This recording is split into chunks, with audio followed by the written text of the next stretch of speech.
Siguro po naman nag-enjoy po kayo sa mga medical information na nabigay namin sa inyo ngayon. At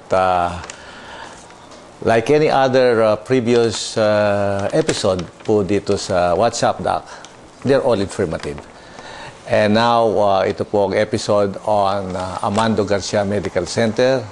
Nabigyan po kayo ng napakagandang information regarding yung tatlong napakabagong equipment po dito sa mundo na nandito na po sa medical center na ito. Lalo-lalo na ito pong painless mammography. Painless, wala na pong sakit.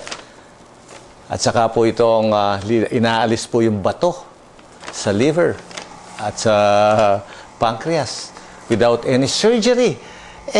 Nung araw po, sabi nga nila, ino-opera pa yon. Pero ngayon, wala na. Wala nang operasyon po yon.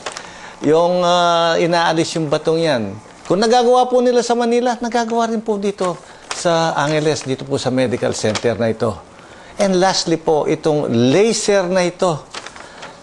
Nako. Ito pong laser na ito, itong holmium laser na ito, sabi nga ng mga Amerikano, it's for the book. Dahil po, it is one of the many advances po sa medicine, itong laser na ito. Alam naman ninyo itong laser na ito. At inaalis po yung mga bato dito sa ureter. Dito sa urethra.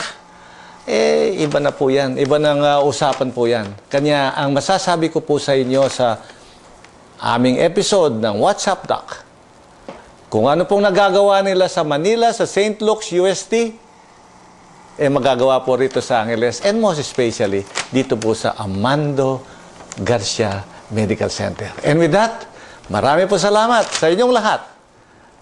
And Godspeed.